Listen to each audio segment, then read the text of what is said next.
Creating time to be here with us, and Kenyans are eagerly waiting to hear from you. But beyond that, to hear about the health state of the nation. It's an honor to have you at this very point, and I think it's only fair that I allow you to introduce yourself. You have lots and lots of titles under you, but the beauty of it is that you have taken your time so much so to make sure that we are okay mentally as a nation and in different quarters, and you continue to penetrate to different quarters, the latest on the question of marriage. So please introduce yourself some more so that the people can then understand how much help they get on this moment.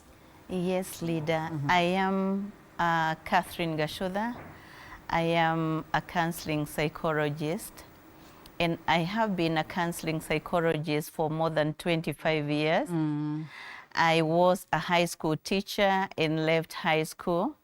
Not that I didn't like my students, I really loved my students. Yeah.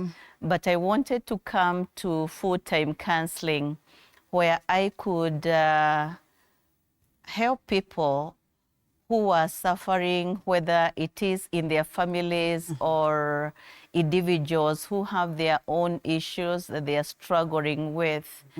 And so I am a marriage and family therapist now, because I have had a lot of passion for families and marriages as I see them struggling, not able to pull together in the same direction or be able to put foundations in their marriages so that those foundations they can build on them. Yeah. And so our role as marriage and family therapists to make sure that marriages are getting stronger and families are getting stronger so that those families can be able to bring up children who are going to be healthy. I have written a book on effective parenting, parenting in the 21st century. And what I wanted to see is that parents are able to take care of their children, whether they are co-parenting or they are biological parents who are parenting their own children, or they are single parents who are parenting their own children, that all of them can be able to do justice to parenting so that they can produce a caliber of children who are going to be well connected with themselves and well connected with other people, whether they are within the family or they are within the communities. Do you suppose there's a gap in this space that you are passionate about as it stands today? Even as we ask this very crucial question, just where are we at mentally as a country, that element of mental health? Thank you so much, Rita. And we've been looking at it at Kenya Counseling and Psychological Association. And again, we have a lot of data. Kenya is ranking number 5 among African countries that are having the highest number of cases of depression. And again, 25% of the population in the country is affected by depression, meaning we are not in a very good place. Even when you look at data from the World Health Organization, in 2007 and 2013 and 2017, we had the highest preference of suicide. That communicates that when society is going through turbulence, because those are moments of electioneering, then people are not in a very good mental space. And therefore, we need to appreciate the numbers. Again, we say that out of 4 people, we have 1 who is mentally sick, meaning we have many people who are struggling with mental health challenges within our country. You have held this position that you're holding today as the chair of KCPA initially, and then, of course, exited the space, then elected back to it. What was done then? What is being done now?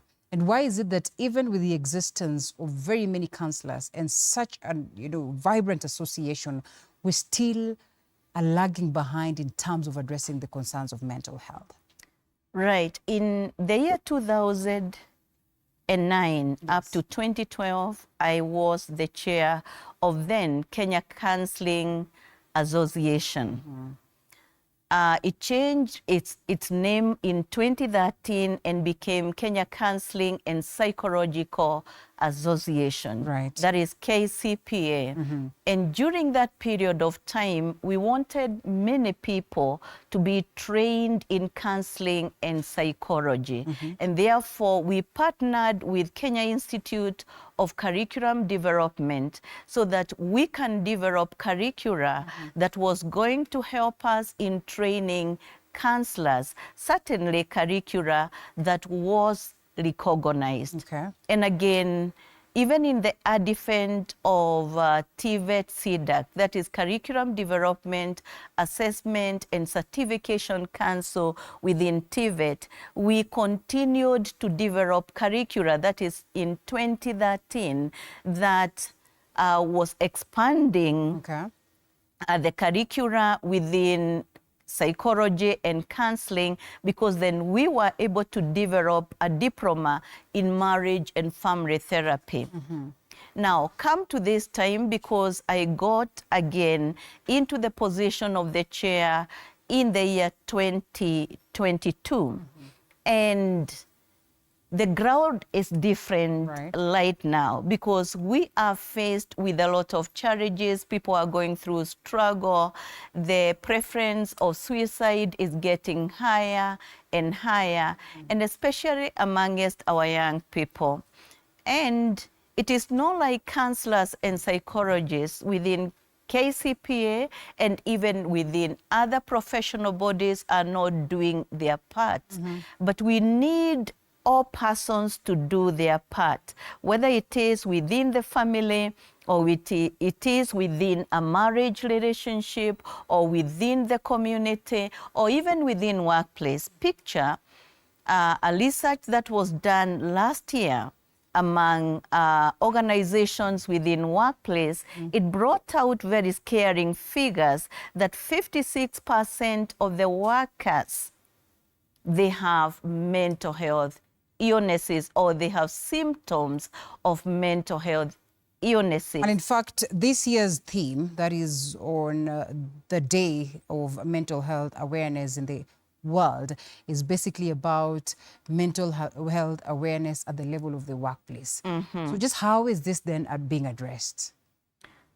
Right. When it comes to workplace, just like other institutions like schools or even other organizations, what we need to think is carrying out baseline surveys. Because when you carry out a baseline survey, like the one that was carried out last year, it has a way of informing us what we need to input when it comes to the policies that are supposed to help us to be able to come up with programming that is going to take care of the mental health situations within our workplaces. And we will be able to come up with the interventions. Are we talking about sensitization? Right. Are we talking about psychoeducation? Are we talking about counseling for the workers? Or even, are we talking about providing within the policy in the workplace moments when workers can actually be given time to go and relax? Or even have refreshment and recreative activities that they can engage in so that they can be able to air out or they can be able to de-escalate what is happening in the inside for them to feel they are human again, to be able to engage with work much more productively. All right. So, of course, the questions would linger as to whether these, services of counseling, are available? Just how readily available and accessible are they, not just for persons who are in workspaces, but even those ones that are in remote areas? Because then we have this concern growing so much so, for persons who are in remote areas, of course, for, like we have said, institutions, students, university students, this is actually over the roof as when it comes to the question of mental health. So availability, access, just how is it in the country? Right. For Kenya Counseling and Psychological Association, we have counselors and psychologists in all our 47 counties. Okay. We wouldn't say that we have enough, but at least when it comes to every county, we can say we can reach out to a counselor or we can reach out to a psychologist so that they can provide help where help is required. Okay. And we have gotten to a place in this country where we do not move counselors from one county to another, because we have counselors in those particular counties.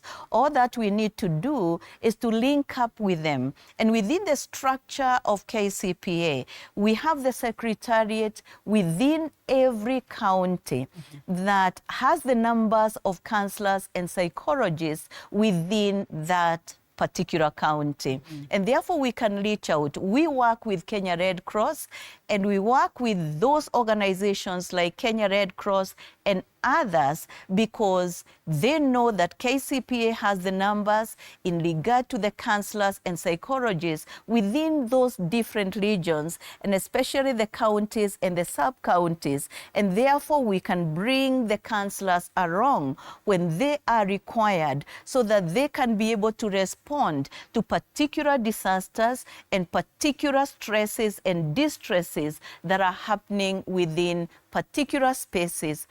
When we were having the issue of the hillside primary school, The Russia, yes. Yeah, we didn't take counselors from other counties to Nyeri.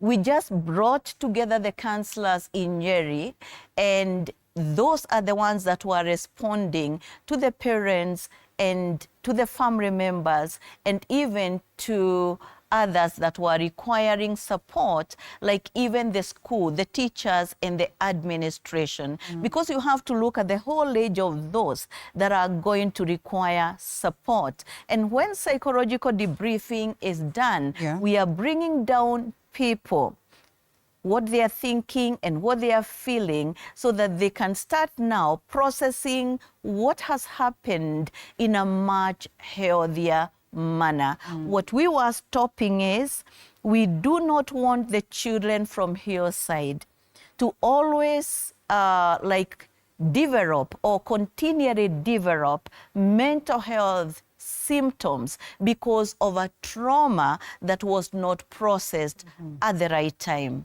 Sometimes people then would argue perhaps that seeking mental health services is rather expensive in the country. As you address this, just how important is professional counseling? Because my understanding or my thinking would be there's no amount of money that is worth the mental wellness of a human being. As you address this concern of just the affordability of accessing professional care and counseling, how much, just how important is it so that the people who are watching can well understand that perhaps this stage is beyond what I can be advised at the level of home or friends and all that, and therefore I need professional counseling and guidance? The way it is, leader, is that people in Kenya need to prioritize counseling as a service that attends to their emotional needs and psychological needs. Because you see, when we need food, we go and buy it. When we need clothing, we go and buy clothing.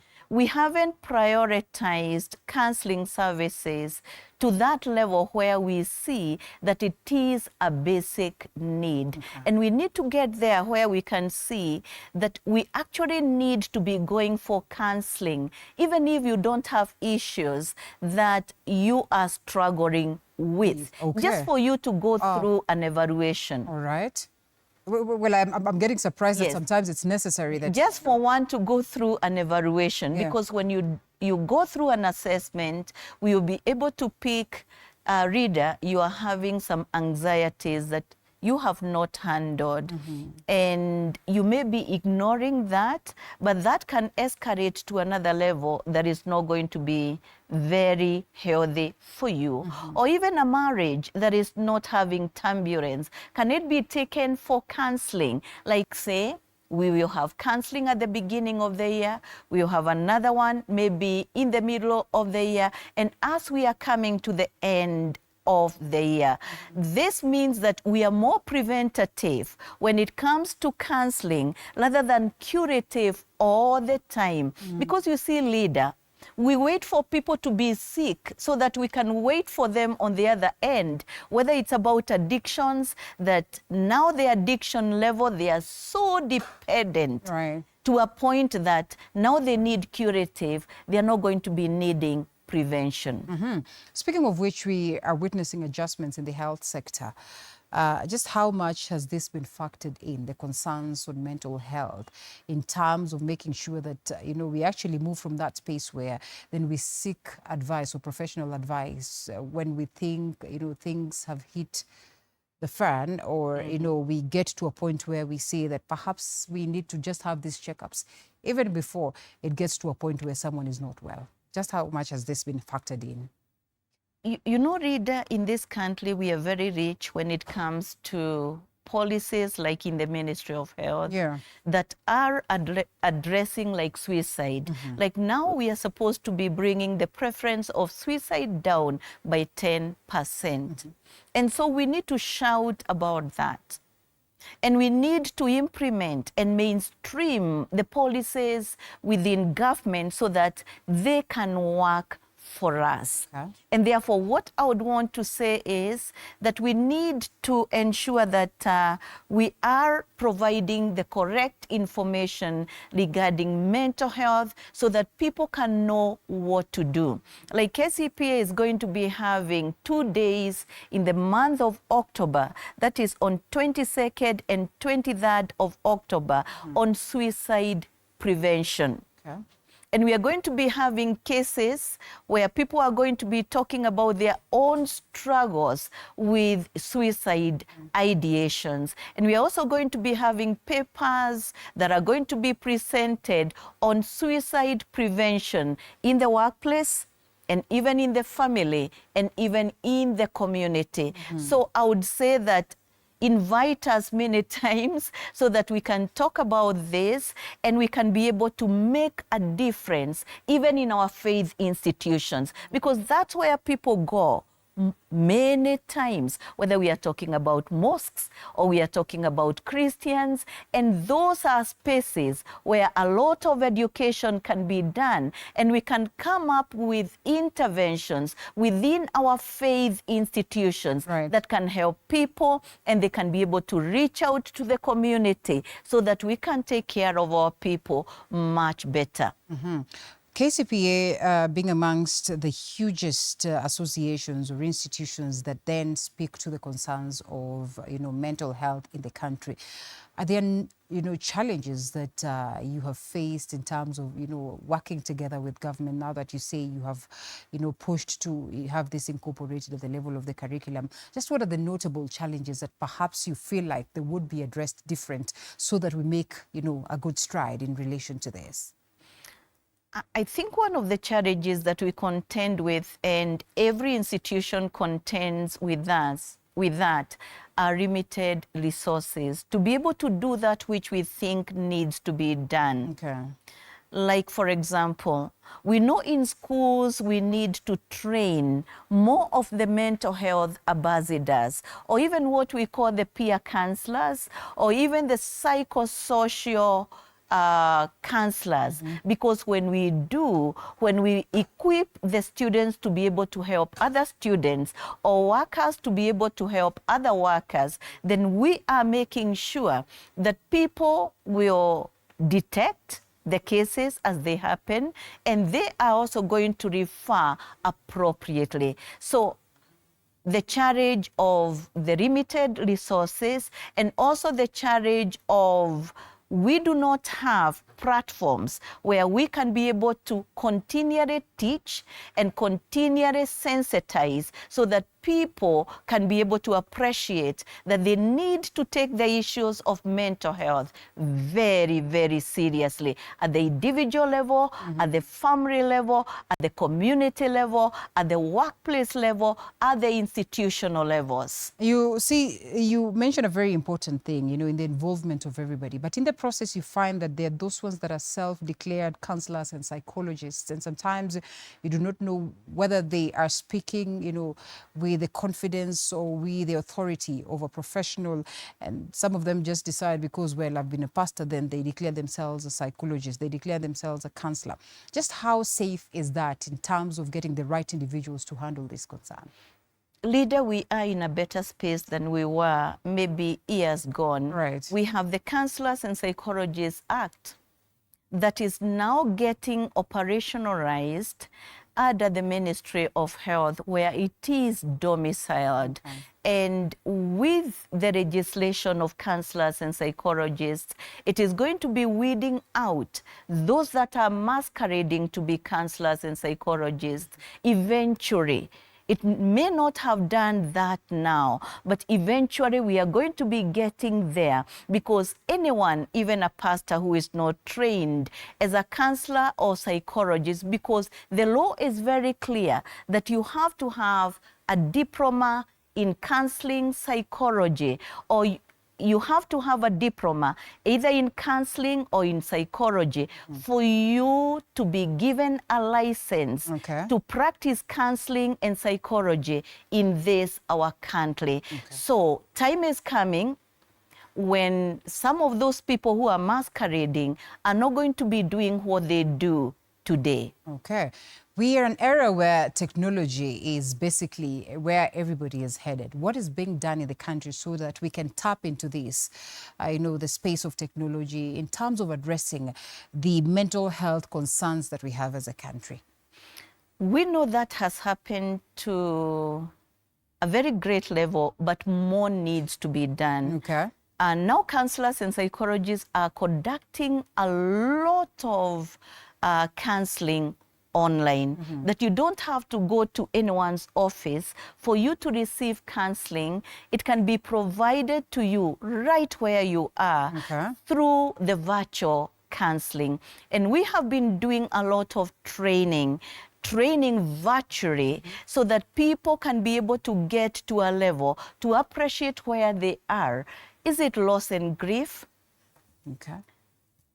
We train people so that they can know when you're having loss and grief, these are the symptoms that you can experience for you to know that I am not in a good space. It is now turning to be pathological, and I now need to see a counselor or a psychologist so that I can be helped to manage my grief, because I'm not sleeping, I'm not eating, I'm not dressing, I'm not waking up from bed, I don't have even interest in anything, I'm not taking care of my babies and the way I used to love my babies. So when training is done, people are able to pick themselves from where they are at, and they now realize, I need to seek for professional help right away. We talk about stigma up until today. It's the irony of it all. And sometimes people will choose to suffer in silence. Sometimes actually someone looks like they are okay, but in real sense, they're burning from inside. How do we address the question of stigma as well as this silent suffering that is so rampant? I want to tell the people who are watching us and listening to us that we are now having people who are coming out and saying, hey, I have been having suicidal ideations, and they are not ashamed to say that. They take the pride in that. They can be able to talk about it, and they can be able to educate other people, or even to tell other people that they need to come out and talk about it so that they don't have to suffer in silence. As a wife who is going through domestic violence, you don't have to suffer in silence. You can reach out and say, hey, I am going through abuse and I need to understand to what level have I been affected. And so the stigma is going down, just like the stigma of HIV went down. And people could now say, I am going through this particular condition and I am okay, I'm taking medication, I can get married and that's okay for me. So we would want to get to that space.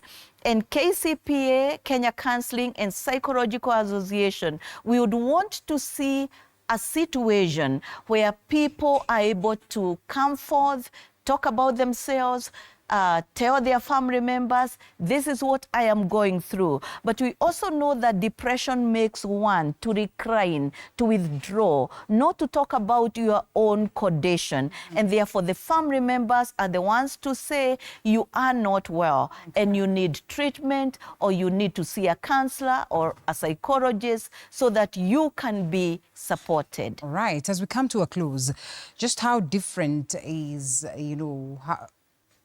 what plays out in the country compared to the global stage, or just how same is it now that beyond the KCPA, you equally sit in other bodies that are more of global bodies? How do they handle it there compared to Kenya? And are we up to par?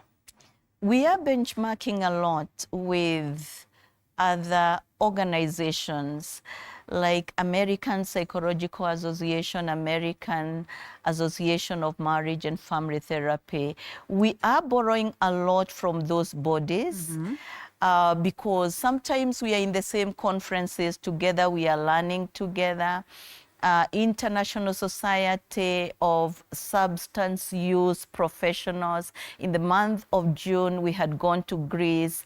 And this is all for us to be able to benchmark from other countries and bring those lessons here in Kenya so that we can contextualize them or we can customize them so that they can be ready for use by our own people.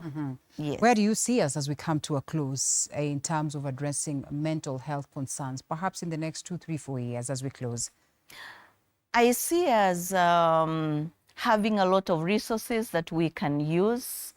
Like I said, we are having a lot of policies that can be customized to organizations so that organizations can come up with interventions or benchmark interventions from other organizations in the country or even in other parts of Africa and in the world, so that we can be able to come up with tight programs, even at the family level, even at the community level, even at the workplace level. And KCPA is there to walk the journey with any organization that would want to implement mental health programs. Professor, thank you so much. Professor Kate Gachutha, who is the chair of the Kenya Counseling and Psychological Association. You might check out their pages online and get to understand the programs that are coming on board that would indeed be helpful for you, or just how much you can go that extra mile to ensure that you get help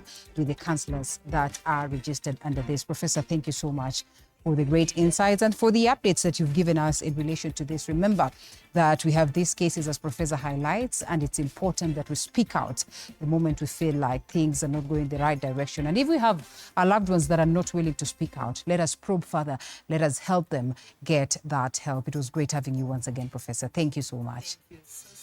And thank you so much as well for watching and for the feedback. We have to exit the stage at this very hour, but we look forward to see you again on Saturday. That is on Her Say. My name is Linda Alela. Do have yourself a lovely night ahead.